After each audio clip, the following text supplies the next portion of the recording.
काफिर है तो शमशीर पे करता है भरोसा, मोमिन है तो बेतैग भी लड़ता है सिपाही।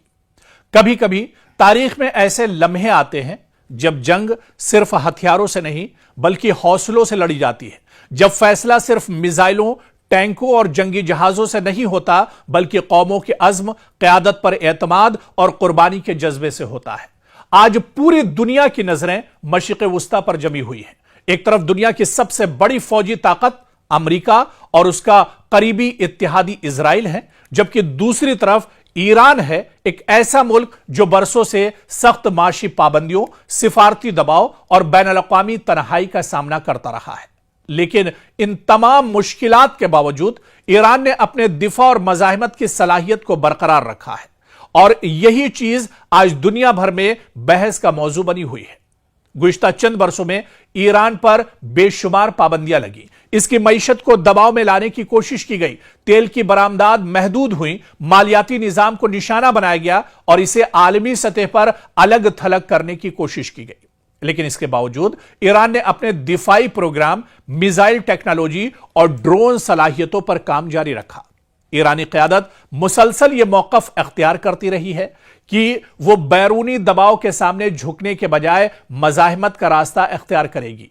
इसी सोच को ईरान में मज़ाहिमत की हिकमत अमली के नाम से पेश किया जाता है, जिसे हुकूमत और इसके हामी कौमी खुद मुख्तारी के तहफ़्फ़ुज़ से जोड़ते हैं। हालिया कशीदगी में ईरान ने मुतादिद ऐसे दावे किए हैं जिनमें अमरीकी ड्रोन्स को मार गिराने, इजरायली अहदाफ को निशाना बनाने और अपने फजाई दिफा की कामयाबियों का जिक्र किया गया है।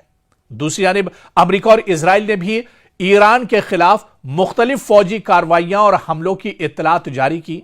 जंगी हालात में दोनों फरीक अपनी अपनी कामयाबियों के दावे करते हैं, जिनमें से बाज की आजादाना तस्दीक फौरी तौर पर मुमकिन नहीं होती। ईरान के अंदर सरकारी बयानिया यह है कि अवाम अपनी क़यादत के साथ खड़े हैं और मुल्क के दिफा के लिए हर कुर्बानी देने को तैयार हैं। इसी जज्बे को ईरानी मीडिया और सरकारी बयानात में नुमायां तौर पर पेश किया जाता है। दूसरी तरफ नाक़दीन यह भी कहते हैं कि ईरान के अंदर राय आम्मा मुतनव्वो है, यानी अलग अलग है, और तमाम शहरी यकसा सियासी मौक़िफ़ नहीं रखते। इसलिए पूरे मुआशरे के बारे में कतई दावा करना दुरुस्त नहीं होगा। इस जंग का एक अहम पहलू यह भी है कि यह सिर्फ दो ममालिक के दरमियान अस्करी मुकाबला नहीं, जंगी मुकाबला नहीं, बल्कि खित्ते में असर और रसूख, सलामती, ताकत के तवाजुन और मुस्तकबिल के सियासत का भी मामला है। अगर कशीदगी मजीद बढ़ी तो इसके असरात सिर्फ ईरान या इजराइल तक महदूद नहीं रहेंगे, बल्कि पूरा मशरिक़ वुस्ता, आलमी तवानाई के मंडियां और बैनुल-अक़वामी मईशत पर भी मुतासिर हो सकती है, जैसा कि पिछली बार देखने को मिला था।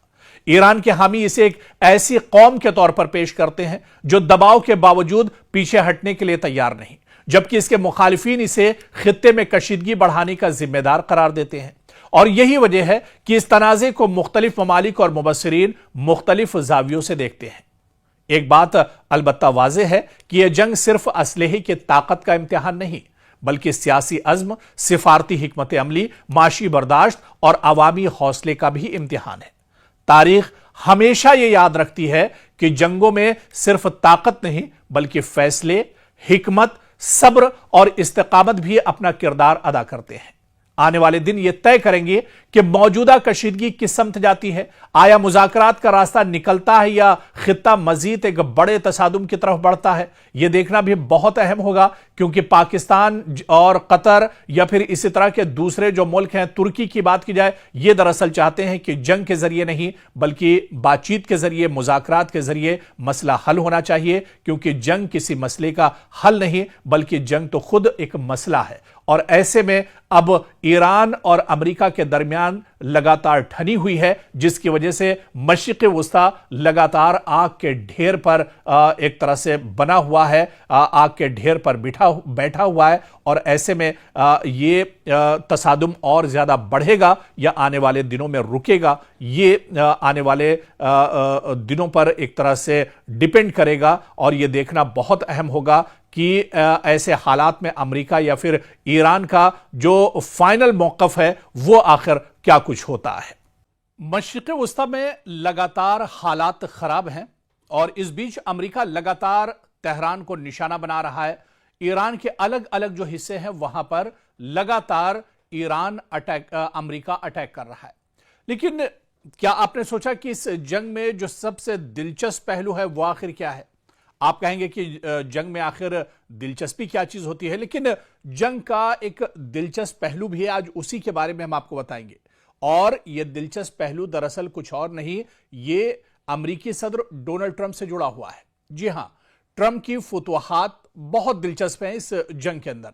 आप देखिए कि एक जंग जो शुरू हुई थी, बीच में कुछ दिनों के लिए जंगबंदी हुई, लेकिन फिर वो जंग एक तरह से शुरू हो गई। जंग तो खत्म नहीं हुई, लेकिन इस बीच आप देखिए कि अमेरिका के सदर डोनाल्ड ट्रंप कई बार जंग जीतने का दावा कर चुके हैं।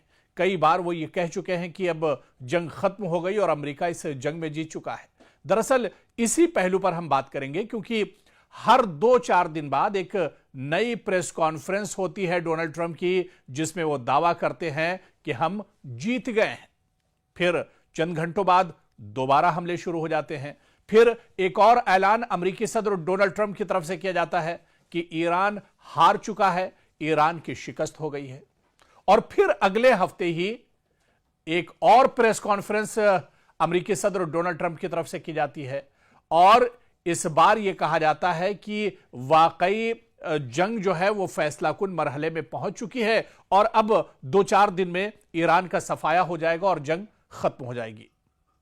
अब तो लोग मजाक में कह रहे हैं कि अगर हर बार जीत का ऐलान करना पड़े तो फिर शायद जंग अभी खत्म नहीं हुई है।